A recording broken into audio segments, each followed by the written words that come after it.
Huh?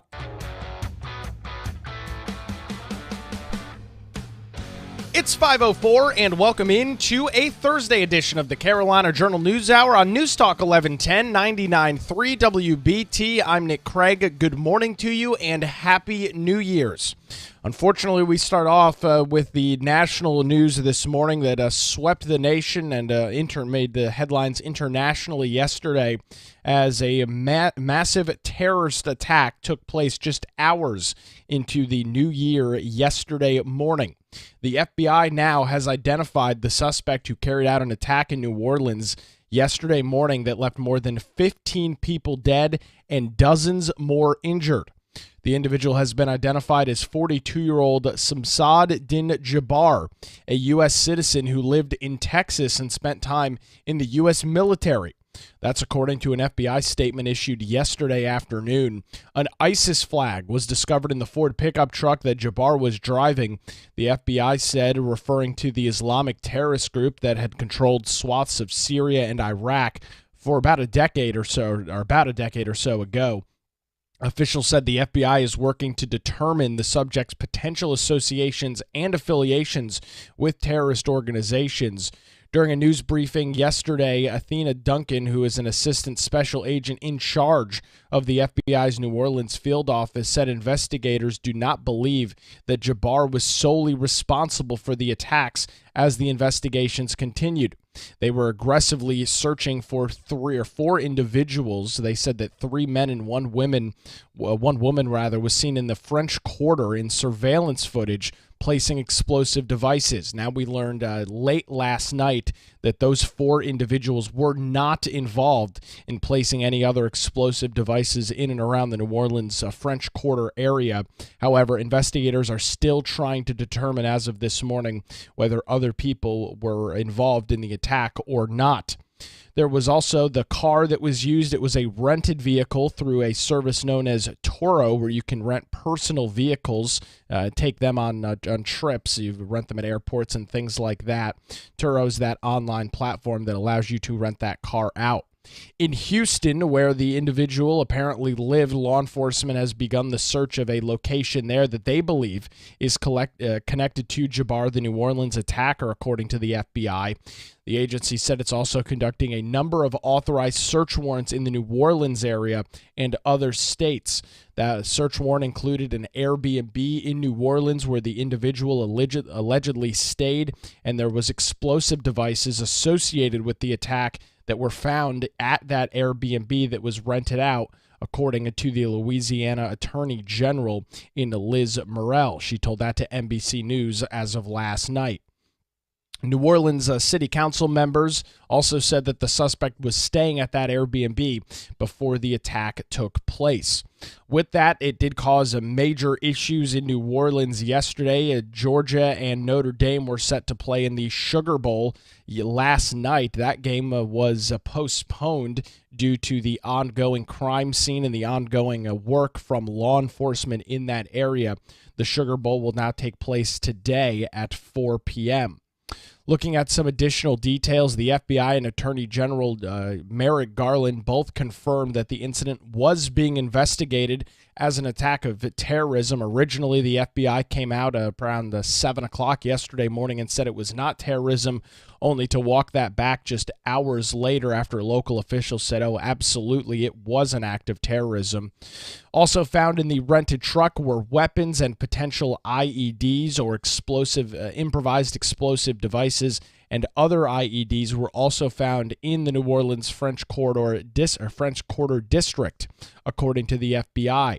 They said that a special agent bomb technicians were working with law enforcement throughout the day yesterday to determine if any of those devices were viable, meaning viable to actually explode, and work to render those devices safe.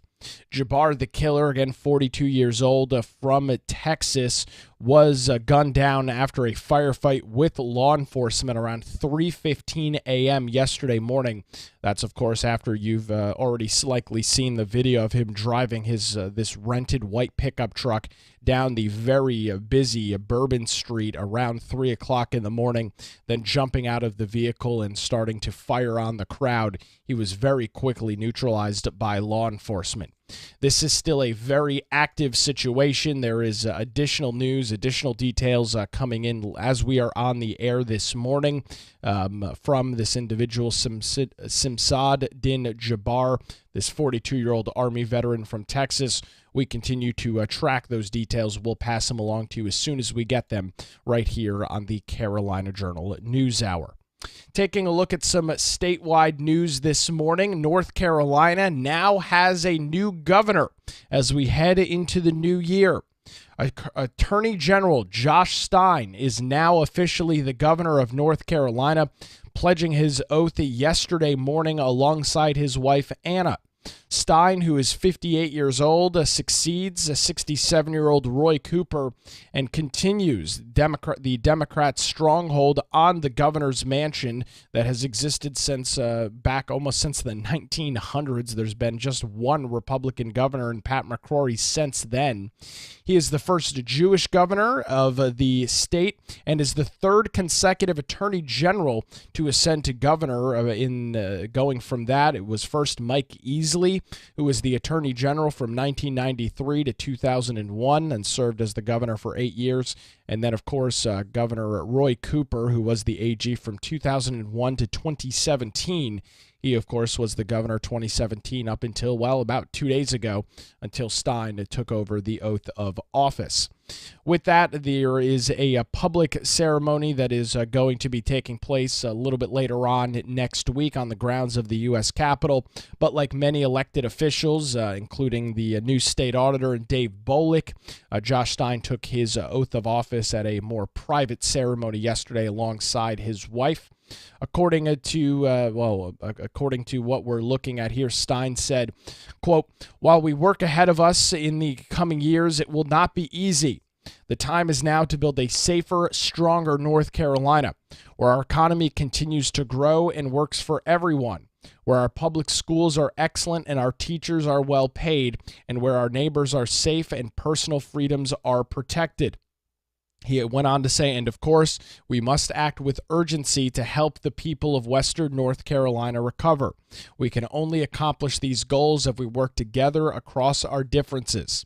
I'm confident we will do all of these things and more because together we are North Carolina strong. With that, the North Carolina General Assembly is set to reconvene in Raleigh next week. The House and the Senate will both be back in session on Wednesday, a week after the new year, where they will be taking, new members will be taking their oath of office. Other existing members will continue with their work, and it will be on to the very long, lengthy session that the General Assembly is expected. And, of course, they will be dealing with the new situation in the governor's mansion, now having to deal with former Attorney General, now Governor Josh Stein. We'll, of course, be keeping a very close eye on that over on our website, carolinajournal.com, and right here on the Carolina Journal News Hour, where it's now 5:13 and News Talk 1110, 99.3 WBT. We'll get a look at traffic on this Thursday morning with Boomer Von Cannon. Hey, thank you, Nick. We have reported.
It's 5:18. You're listening to the Carolina Journal News Hour. Good Thursday morning to you. You can check out our show streaming live on the Carolina Journal YouTube channel. You can also check out our podcast. Take the show with you on demand on your own time in your favorite podcast app. Just search for the Carolina Journal News Hour. Tap the subscribe or follow button, and you'll get a new show delivered to your smartphone or tablet each and every weekday. It's the Carolina Journal News Hour podcast. Download and subscribe now. We've got an update this morning as we continue to wait for a lawfare and rulings in regards to the North Carolina Supreme Court race, the race between Democrat Allison Riggs and Republican Jefferson Griffin. We talked about that on Monday in regards to a very short timeline that federal judge Richard Myers had put in place for this week. And we've now got an update from the North Carolina State Board of Elections. They are asking a federal judge to maintain oversight of this most recent lawsuit from Jefferson Griffin tied to the November election. The board also urged the judge to rule against Griffin's request for a preliminary injunction. U.S. Chief District Judge Richard Myers had set a Wednesday deadline for the state election board to respond to Griffin's injunction request, and Myers also ordered the board to show cause why the case should not return to state court, where it could potentially be heard by the state's highest court, that being our state Supreme Court. Griffin, who is a Court of Appeals judge, is the petitioner in the case. He challenged more than 60,000 ballots in his Supreme Court race against appointed incumbent Democrat Allison Riggs. Riggs currently leads Griffin by 734 votes statewide. However, that race is yet to be certified. In the update that we have this morning, lawyers for the State Board of Elections wrote yesterday, in this lawsuit, petitioners make an astonishing request to challenge longstanding election rules after an election had already taken place, by doing so disenfranchising more than 60,000 voters who followed the rules in place at the time of the election.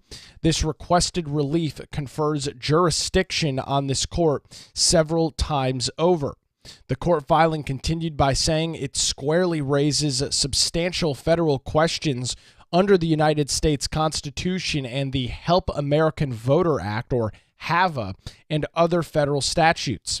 Indeed, the petitioner, that being Griffin, himself asks for the judicial decree that his request relief does not violate the statutes or the U.S. Constitution.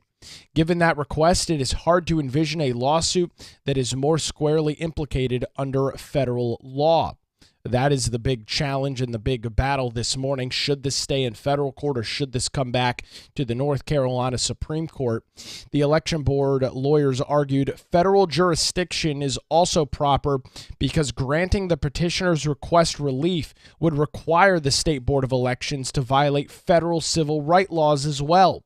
Among other things, the petitioner seeks relief that would violate the National Voter Registration Act's limits on how states may remove voters from the rolls. The election board urges Myers to keep the case or exercise jurisdiction, then deny Griffin's request for an injunction. That's not what the judge did. That's what the election board is urging Myers to do. They continued in saying a petitioner's claims stand no chance of success on its merits.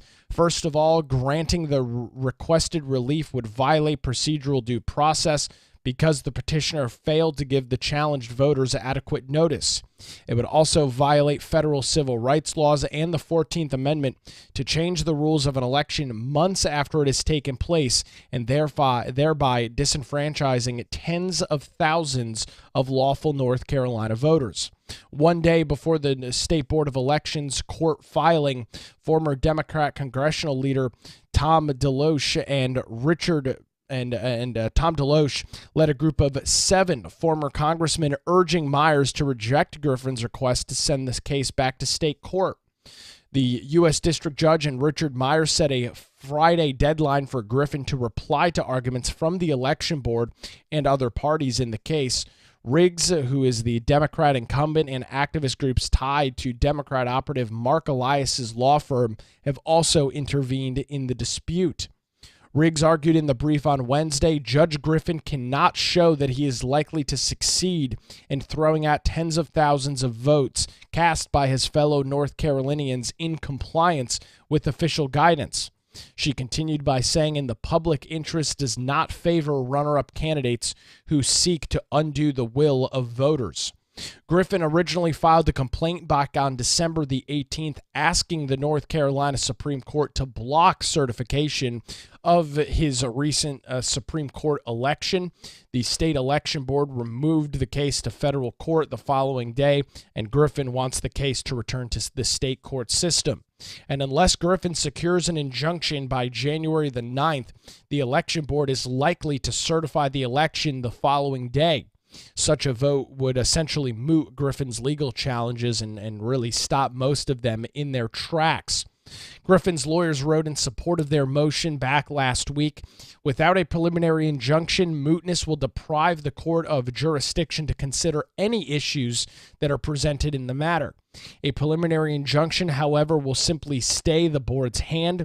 The board will not be harmed by that injunction, and North Carolina law contemplates delays in election certification while judicial review is pending. They said, by contrast, Judge Griffin, this being his attorneys, by contrast, Judge Griffin will be irreparably harmed absent the injunction. His protests will be mooted and he will lose the election. He will also be preventing the board certification from mooting Judge Griffin's challenge to unlawful ballots will serve the important public interest in election integrity and franchisement, among others. Myers issued a December the 20th order denying Griffin's original request for a temporary restraining order in the case. The same judge overseeing the lawsuit, this lawsuit, is overseeing another one that the North Carolina Democrat Party filed back on December the 6th, dealing with some of the same ballot challenges that Griffin addresses in his complaint. Griffin has also intervened as a defendant in that case. Griffin's complaint highlighted three categories of election protest: voters who registered without providing a driver's license number or the last four digits of a social security number, voters who have never lived in North Carolina, and overseas voters who did not provide photo identification. The court filing says, in response to these protests, the state board and opposing candidate Justice Allison Riggs have claimed that Judge Griffin is seeking a retroactive change in our election laws. That is a flatly mischaracterizes our timeline. Our registration status requires driver's license and social security numbers back in 2004. Our state constitution has imposed a residency requirement since 1776, and photo identification has been required for absentee voting since at least 2018. The laws that should have governed this election were therefore established long before this election, and the state board simply chose to break the law. So that is the most recent update that we are tracking this morning. Again, the timeline on this is very tight. We had an update on Monday from Griffin, an update yesterday from the State Board of Elections, in which they submitted their various paperwork saying that this lawsuit should remain in federal court under the jurisdiction of U.S. Chief District Judge Richard Myers, and we will hear from Griffin and his legal party here within the next day or so. That he is required to have all of his responses back to the court by tomorrow, meaning we could learn more tonight or maybe throughout the day tomorrow. Well, it is our top story this morning. We are keeping you up to date around the clock over on our website, carolinajournal.com, where it's now 5:28, News Talk 1110, 99.3 WBT. Time for another look at traffic this morning with Boomer Von Cannon. Hey, thank you, Nick. Good morning.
It's 5:34. Welcome back to the Carolina Journal News Hour. I'm Nick Craig, News Talk 1110, 99.3 WBT. As we turn the calendar to the new year 2025, we've got an update this morning on what is the worst economic development of the year. That's actually an award that is given out by the Center for Economic Accountability. They scour the nation and find the worst economic development project that took place throughout the entire year of course, 2024 across the nation. And well, that honor this morning is bestowed amongst the Queen City. They are paying king's ransom for renovations to Bank of America Stadium, home of the Carolina Panthers, and it has earned them the award of which taxpayers should be very concerned. This project and this award started back in 2018, and it highlights state or local government subsidies for private enterprises that exemplify waste and ineffective economic development efforts. And that story this morning brings us to Charlotte's $650 million worth of subsidies for the privately owned stadium, which is also the home of the MLS's Charlotte FC. And it is the 2024 big winner of the worst economic development deal of the year. Standing out amongst a competitive field of finalists, which included other sports stadium deals and corporate mega projects across the country, the Charlotte Bank of America Stadium renovation deal pulled away from the pack due to a combination of factors that include high costs, lack of transparency, poor returns, questionable economic justifications, and the Panthers' ownership's checkered history with subsidized projects. The deal's enormous cost and lack of transparency have drawn incredibly sharp criticism. City taxpayers are set to fund $650 million of the project's total $800 million price tag, with the team owner Tepper Sports and Entertainment contributing the remaining $150 million and covering any cost overruns that are likely to take place within the project. To put that into perspective, the $650 million allocated for renovations exceed the Charlotte City government's entire fiscal year 2025 general fund budget for public services, which include police, fire, and waste management. That's how big this project is.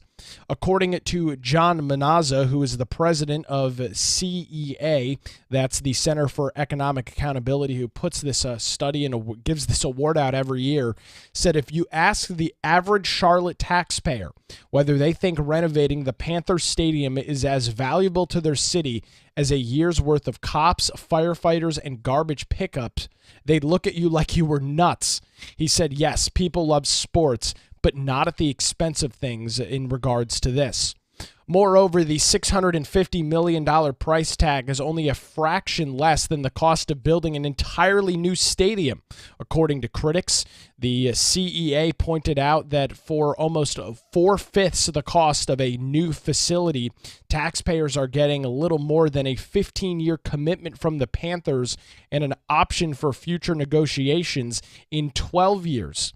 Now, we talked about the history of questionable partnerships led by David Tepper, and the Panthers ownership, who is led by him, he's a hedge fund manager, has a track record of controversial projects in the past, including a failed headquarters and practice facility in Rock Hill, South Carolina, which collapsed in litigation back in 2019. Tepper's companies were also involved in the cancellation of a $21 million redevelopment project in 2022 for Charlotte FC's youth academies. The CEA further highlighted Tepper's history of financial mismanagement, citing that Tepper contributed just $150 million towards the stadium renovations while spending approximately $70 million to buy out two unsuccessful head coaches in two back-to-back seasons. According to Tom Manazza, he says, at some point, Charlotte taxpayers, even the suffering Panthers fans among them, need to question just why they are paying for this. Now, we talked about poor transparency and public opposition. The approval process for the renovation deal has drawn criticism for lack of transparency as well as a rushed timeline. City officials reportedly worked on the agreement for almost a year behind the scenes before announcing it in June of 2023, just 3 weeks before a final vote by the Charlotte City Council. Several council members expressed concerns about insufficient time to review the deal, and the public backlash in 2023 was strong. An online public feedback forum showed a 4-1 opposition to the deal during the public meeting. Opponents outnumbered supporters by a reported 3-1 margin.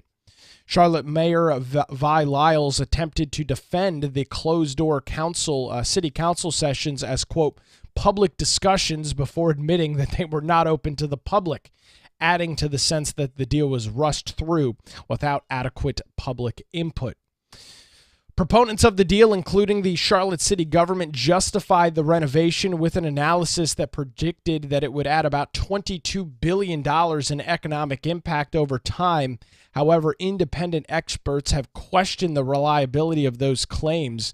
A study by journalist Neil DeMause estimated that fans would need to spend an additional $1,100 per game to reach that predicted economic benefit. CEA also criticized the tourism justification for the deal, pointing that sports stadiums typically have minimal impacts on tourism, saying a dollar spent on the stadium is a dollar that could be spent on any number of other public facilities or services that are far more related to tourism.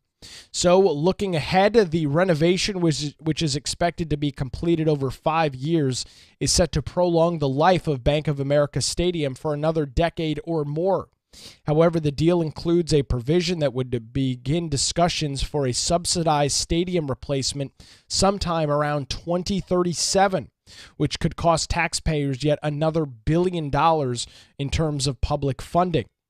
Manzina explained, while this certainly isn't unique to Charlotte, the idea that sports stadiums are disposable and need to be replaced every 30 to 50 years is ridiculous. Just look around the state, where UNC's Keenum Stadium is approaching its centennial birthday, and North Carolina State's Carter Finley is almost 60 years old. Somehow it's only pro sports stadiums for teams owned by billionaires that need expensive replacements every few decades. As Charlotte moves forward with the renovations, residents and critics alike continue to question whether the deal will deliver on its promised benefits or become another example of misallocated public funds. The last time the undesirable award went to North Carolina was in 2021, when the state's massive Apple subsidy won its top spot.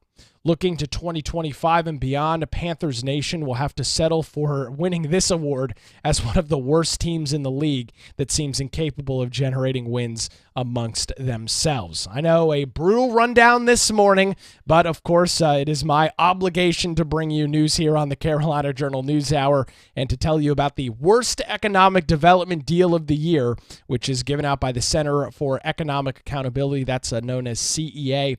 They started that award back in 2018. And unfortunately, Charlotte taxpayers, well, you're on the hook for this $650 million subsidy for the Panthers Bank of America Stadium. Well, you can read more details on that story and check out our article this morning over at carolinajournal.com, where it's now 5:43, News Talk 1110, 99.3 WBT. Time for another look at traffic with Boomer Von Cannon. Hey, thank you. We're looking good.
Washington.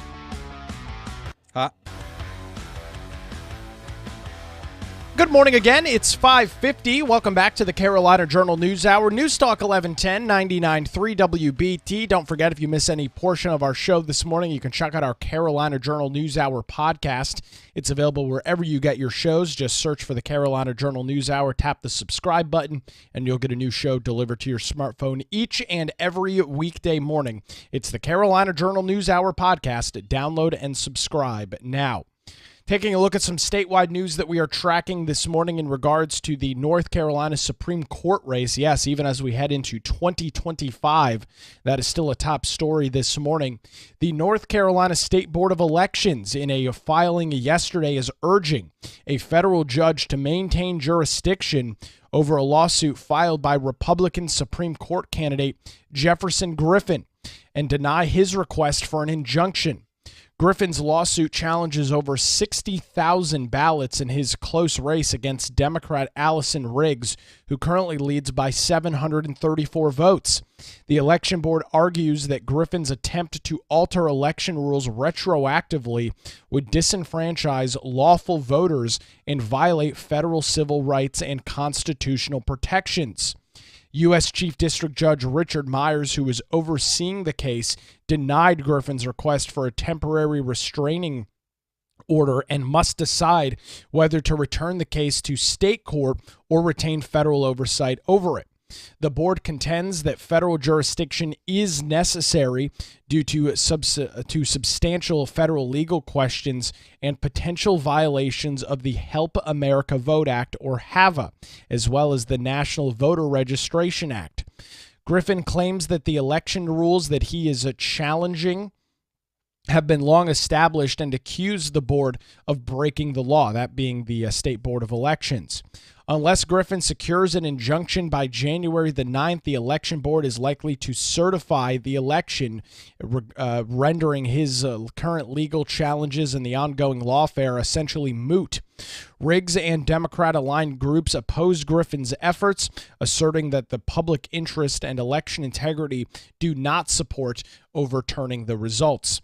Now, the timeline on this, we heard from Griffin's legal parties on Monday. We heard from the State Board of Elections and their legal counsel yesterday, and Griffin is required to once again respond to these claims that we just went over from the State Board of Elections by Friday. We will continue to track those details, and all of this could potentially be settled as early as next week, potentially next Friday, if the federal judge here in Richard Myers does not move this case back to state court or give Griffin some sort of temporary relief. We will be tracking that throughout the next 24, 48 hours over on our website, carolinajournal.com. Turning our attention to the horrific attacks in New Orleans that took place on New Year's Day that left at least 15 people dead and dozens more injured. We know the identity of that individual this morning. He is 42-year-old Shamsad Din Jabbar, a U.S. citizen and former Army veteran who lived in Texas. That's according to the FBI in a statement that they issued Wednesday afternoon. An ISIS flag was discovered in a rented Ford pickup truck that Jabbar drove down the incredibly busy Bourbon Street just after 3 o'clock yesterday morning as folks in New Orleans celebrated turning the calendar into the new year.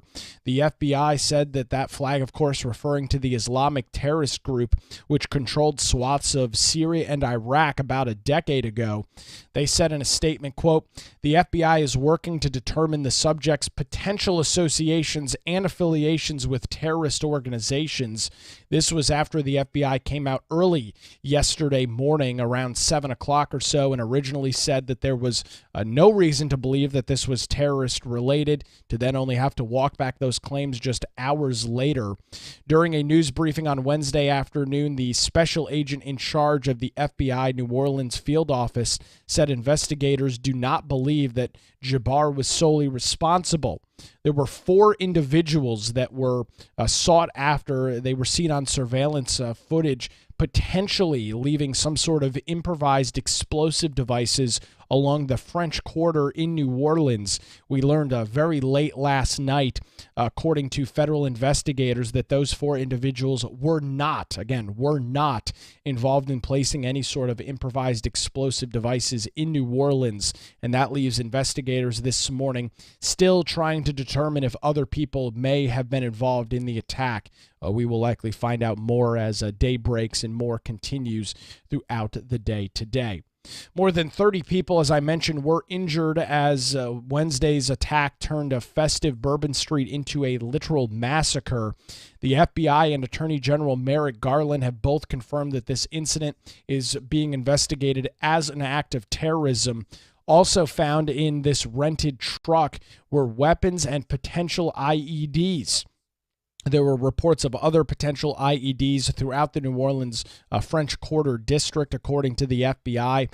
They had their special agent bomb squad technicians on the Bourbon Street all day yesterday, attempting to locate those devices and render them safe. Jabbar was killed in a firefight with police following the attack, which occurred around 3:15 yesterday morning as folks were celebrating a New Year's Eve. Again, an absolutely horrific attack taking place in New Orleans. There will be a lot more details that will be tracked throughout the day. I'm actually filling in for Vince Coakley this morning. I'll be back 10 to noon. We'll have any of the latest updates. I believe there's a press conference happening at some time this morning. We did hear from President Joe Biden last night as well. I'll have those details when I'm in for Vince coming up in just a couple of hours this morning right here on WBT. Well, with the calendar now reading 2025, we now have a new governor in North Carolina. Josh Stein pledged and took his oath of office Wednesday morning alongside his wife. Stein, who is 58 years old, the former attorney general, is now the governor of North Carolina. And he follows as another attorney general turned governor.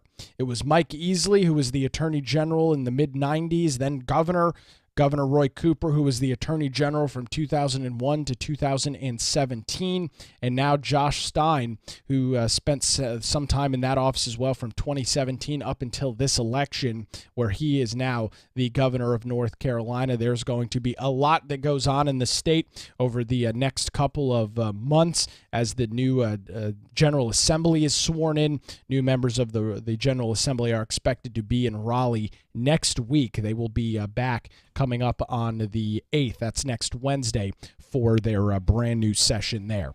That's going to do it for a Thursday edition of the Carolina Journal News Hour.